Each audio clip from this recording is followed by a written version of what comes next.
हमारे ऊपर प्रभु की कृपा है ये हम कैसे पहचाने। ये 8 लक्षण प्रकट होने लगते हैं जिसके ऊपर प्रभु की कृपा होती है।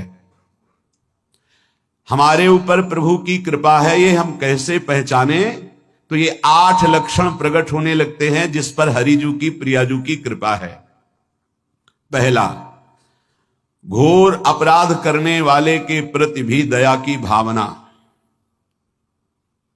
शांति पहला लक्षण है।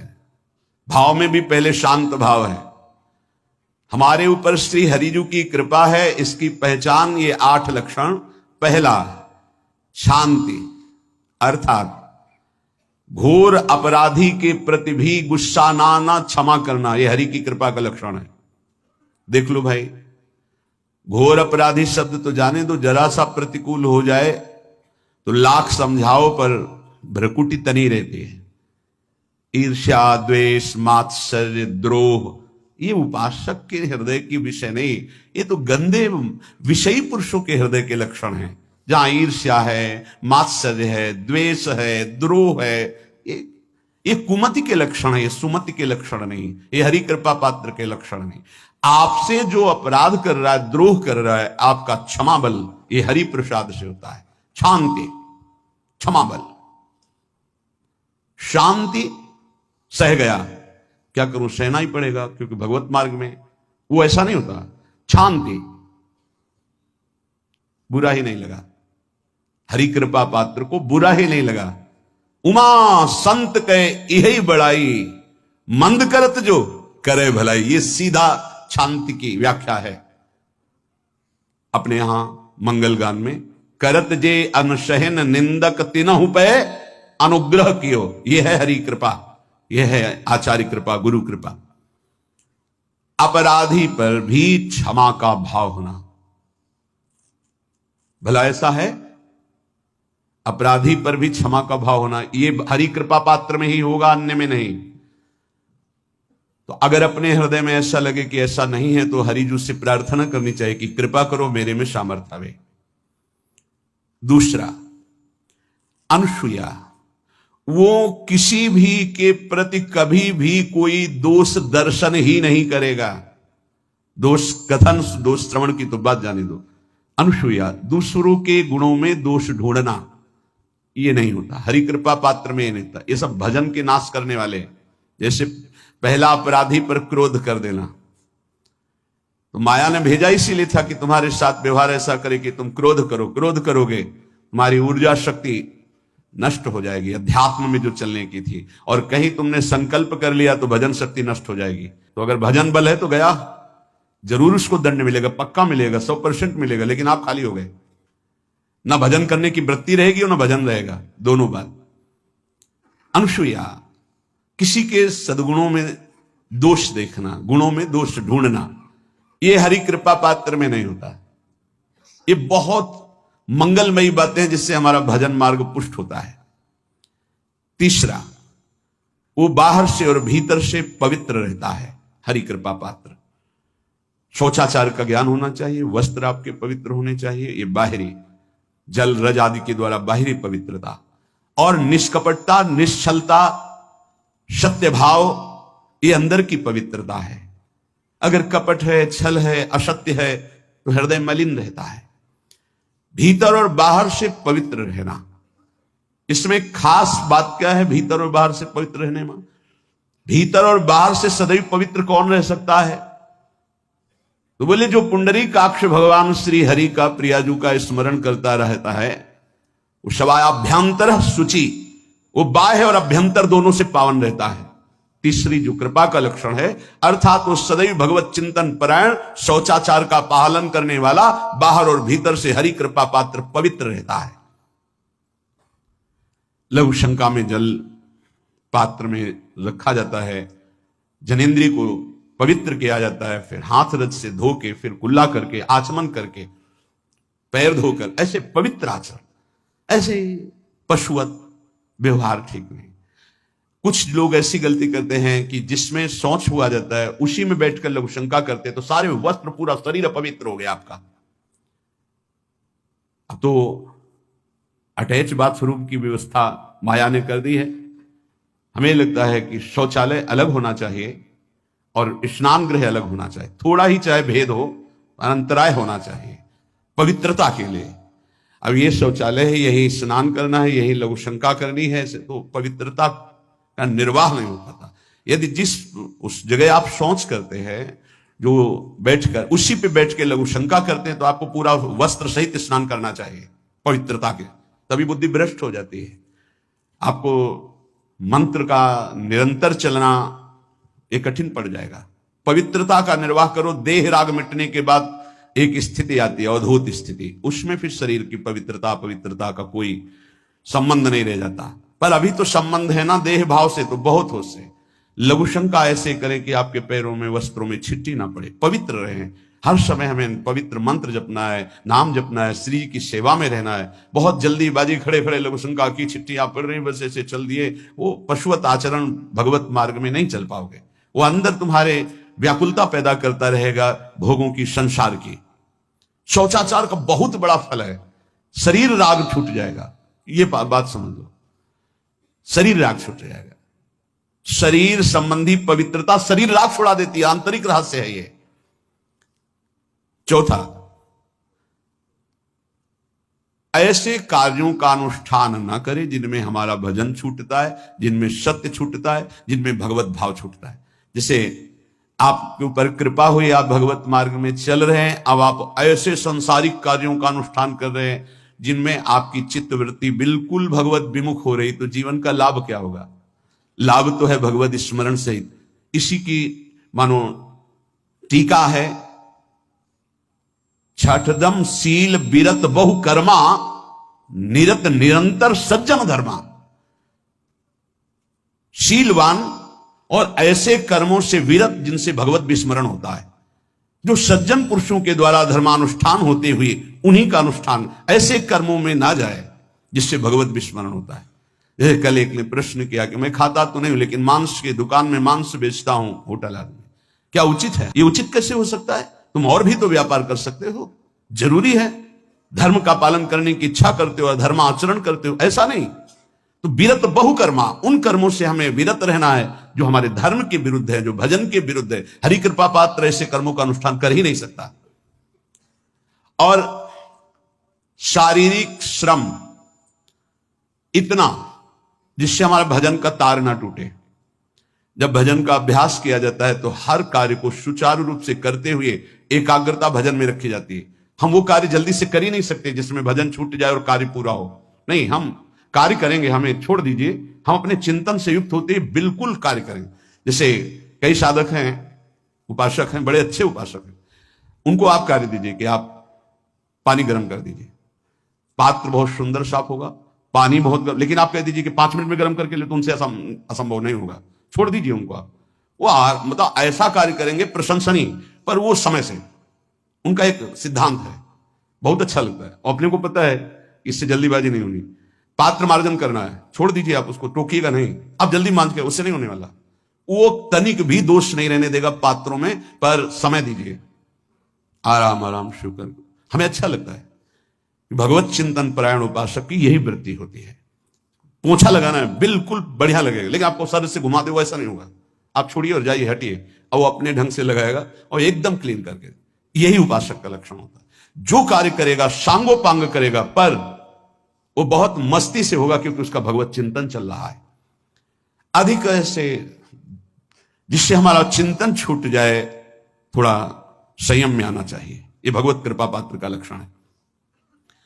अपने भजन का फल देखना भगवत कृपा पात्र की, सबको प्रदान कर देना। हिम्मत है? अपने भजन, इतनी मेहनत से किया हुआ भजन, भजन होने के बाद, हे प्रभु इस भजन का फल हो, सर्वे भवन्तु सुखिना सर्वे सन्तु निरामयः। यहां तो कहते महाराज, एक माला रोज आपके लिए करता हूं कि आपकी बीमारी ठीक रहे, तो शेष किसके लिए करते हो प्रभु? शेष अगर इष्ट और गुरु के लिए तुम्हारा है कि एक माला करते, तो फिर इतनी माला करते तो हमें क्या होगा? सब आपको दे देंगे तो हमें क्या होगा? तभी भजन का रहस्य नहीं जाना। सबके मंगल के लिए अपने भजन को समर्पित कर देना। देखो भाई भजनानंदी, भजन में अरुचि होने लगेगी? नहीं होने लगेगी। सुबह से शाम तक पसीना चुआए हम और भजन का फल दे दे सबको। तो इसका रहस्य बताते हैं। सबको जे भी कहा सर्वे भवंतु सुखिना, तो सर्वत्र विराजमान भगवान वही पलटकर अनंत रूपों में आपके ऊपर बरस पड़ेंगे। ये आंतरिक रहस्य है। हमने जो भजन किया वो एक सीमा में था, और जब हमने संपूर्ण विश्व को दे दिया तो असीम बनकर वापस हुआ। ये भाव न समझ में, अगर ये भाव न कहे तो एकदम लगे हम अपना भजन क्यों दे दें सबको। उस सर्वात्मा में विराजमान जो हमारा प्रभु है उसी को समर्पित कर। सर्वे भवन्तु सुखिना, तो वो सब पलटकर सब जगह से वापस आया, सबका आशीर्वाद आया और वो महान बनता चला गया। ये लाभ है, आंतरिक लाभ है। अगर तुम्हारा भाव ऐसा न बनता हो तो आप प्रभु को तो अर्पित करते ही है ना, तो वही प्रभु सब में विराजमान है। ऐसा भाव करके सर्वात्म स्वरूप भगवान को हमारा भजन समर्पित है। सब रूपों में प्रभु विराजमान है। ये हरि कृपा पात्र का लक्षण चल रहा है।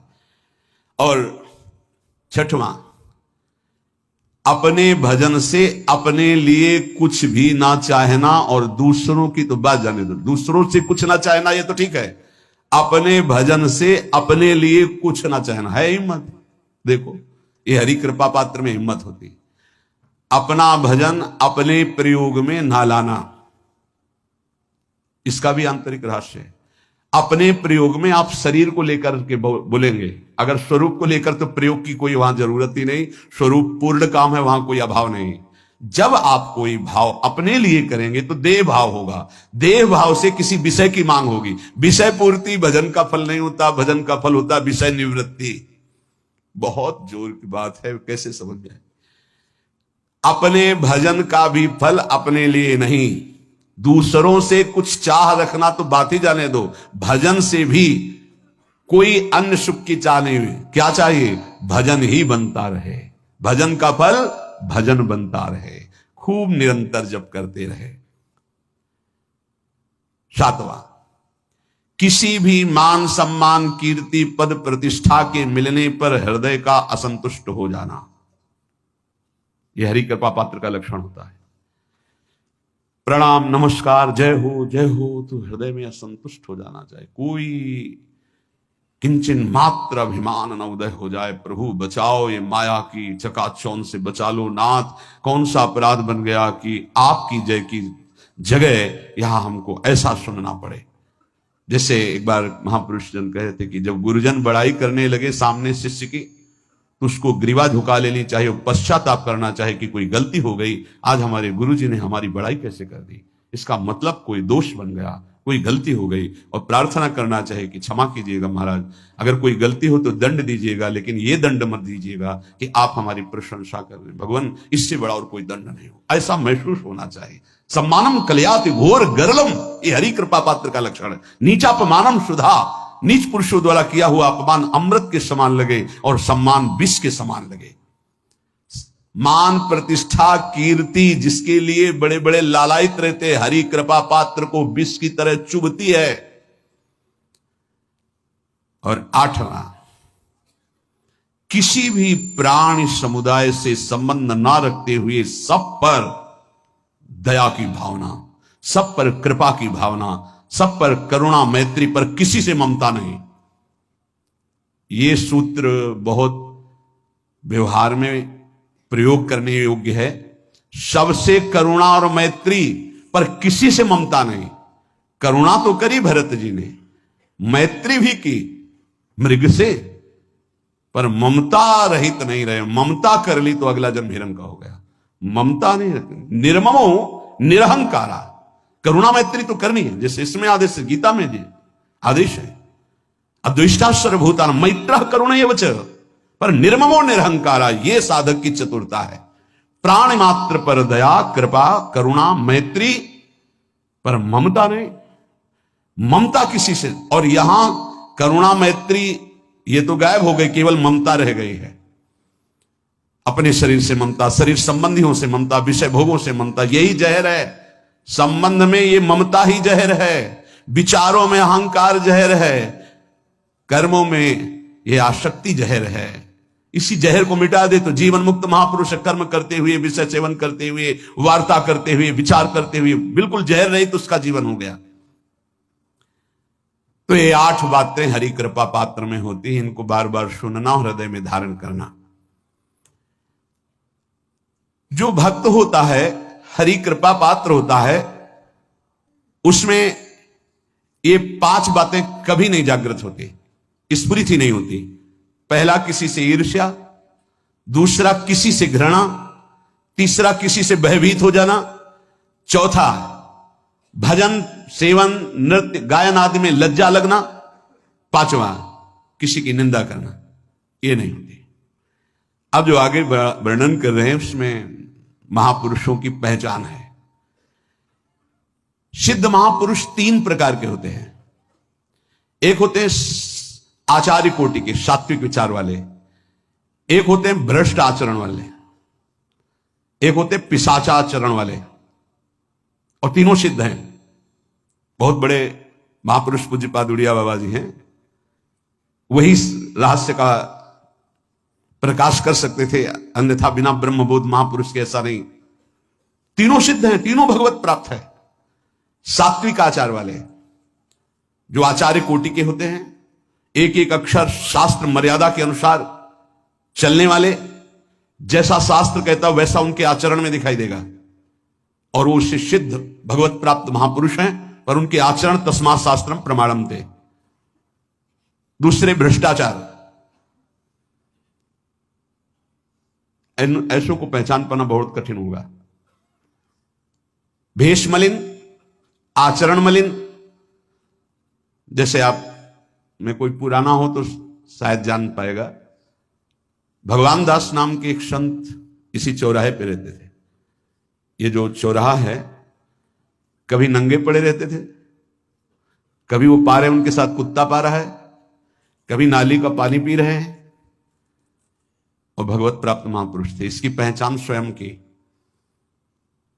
कोई चाय रखने गया, उठा के ईंट मार दी, गाली दे दी, दौड़ पड़े, पकड़ पाए तो 10-5 घूंसे थप्पड़ मार दिए, ऐसा उनका व्यवहार था।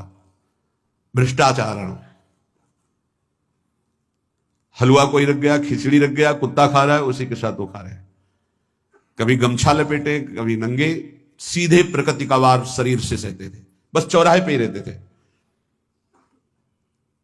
बहुत अगर गए तो ये राधा टीला है, बस इतना ही उनका था। राधा टीला से इधर, और इधर थोड़ा चढ़ाई जो है जहां पूज्य श्री चंद्रशेखर बाबा जी वास करते, उसके इधर, मतलब चौराहे के बस इतने में ही रहते थे 12 महीना, 20 साल उनको देखा। तो जब काशी से आए हुए थे तो उनको देखा तो उनकी दृष्टि से लगा कि ये स्थिति प्रज्ञ महापुरुष हैं, पर अपने को छुपाए हुए ऐसी लीला करें। पर उनके कुछ ऐसे आचरण थे जिनसे लगा कि इनकी, हमें लगता है बुद्धि खराब है क्या, मतलब पागलपन का दौड़ा है क्या ऐसे।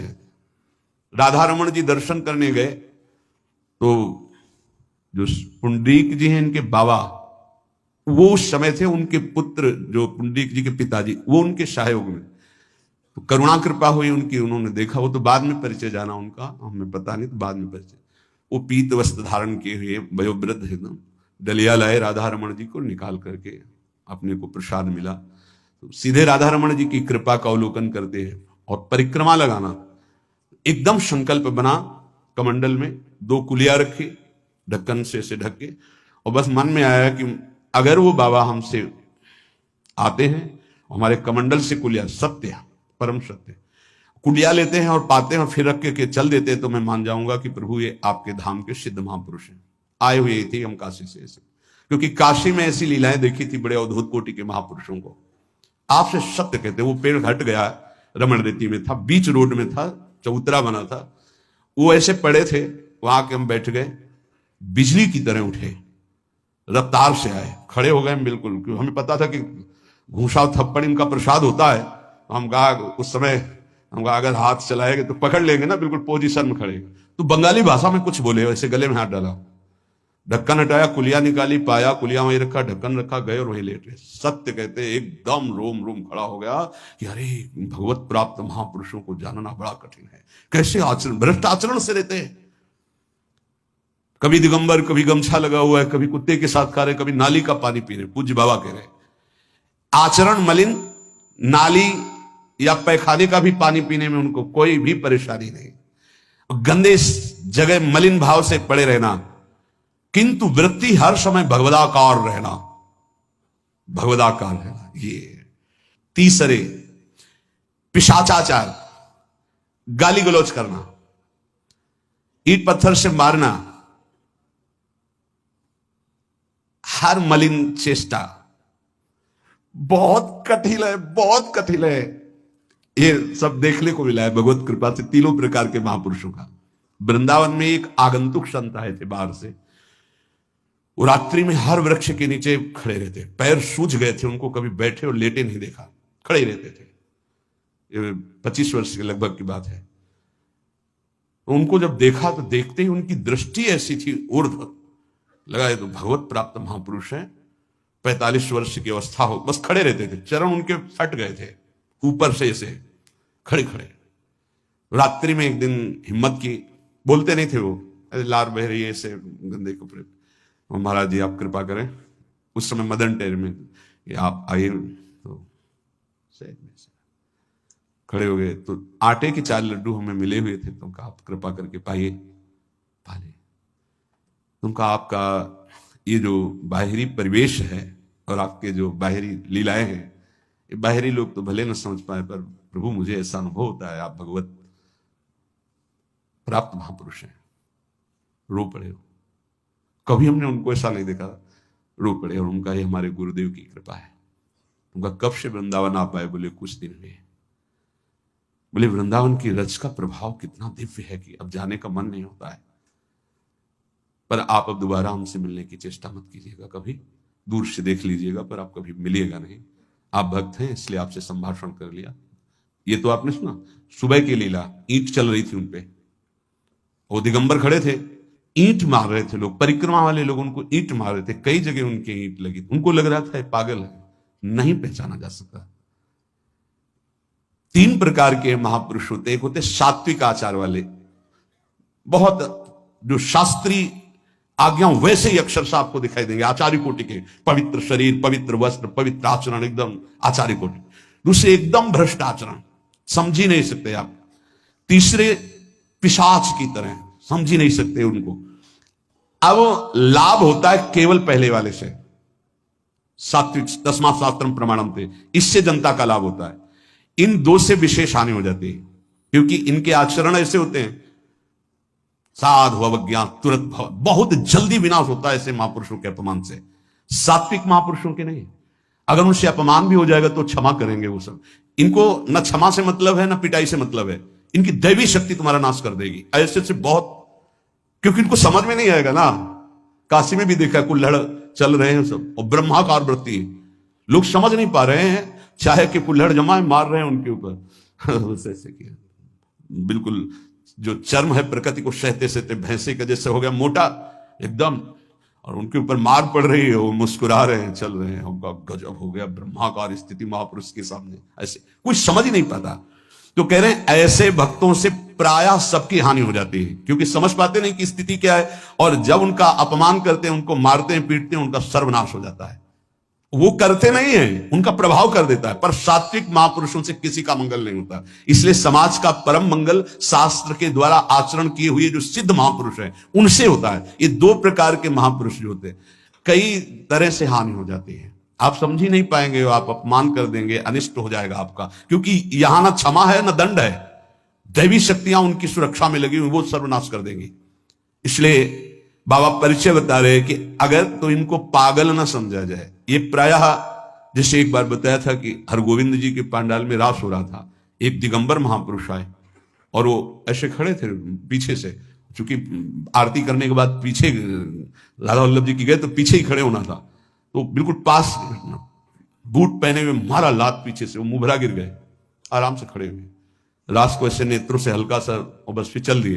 वो पीछे 10 बार लात मारता गया, वो मुड़ के नहीं देखा किसने मारा, पीछे पीछे हम 10 कदम चले, वह गजब हो गया, ऐसी स्थिति इस महापुरुष की। और ये बावरा जान नहीं रहा कि अपना सर्वनाश कर दिया हमने, और वो गजेंद्र की तरह मतवाले ऐसे फोगला की तरफ चल के नहीं। कैसे समझोगे महापुरुषों को, बाहरी व्यवहार। अभी 10-12 वर्ष की बात है, यमुना के पार ऐसे खो करके रहते थे दिगंबर एक महात्मा, अब है कि नहीं मुझे पता नहीं, पहले यमुना किनारे जाते थे बैठने तो बस वो चीखते थे, राजकुमारी राजकुमार, राजकुमारी राजकुमार, यमुना पार से राजकुमारी राजकुमार। और ऐसे घास नोच नोच के जैसे गाय खाती है ऐसे खाते थे घास, और चिल्लाते क्या थे, राजकुमारी राजकुमार। किसको? प्रिया प्रीतम, राजधानी है ना, तो ऐसे वृंदावन की तरफ खड़े होते ऐसे कहते राजकुमारी राजकुमार। कैसे कोई महापुरुषों को जाने। भगवान कृपा करें कि किसी भी महापुरुष का कभी कोई अनिष्ट हमारे द्वारा ना हो, कहीं कोई अमंगल बर्ताव ना हो जाए, इसलिए परिचय बताया कि आप सोच सकते हैं कि ऐसे भला महापुरुष हो सकते हैं। हाँ पक्का, तीनों प्रकार के महापुरुषों के दर्शन हुए।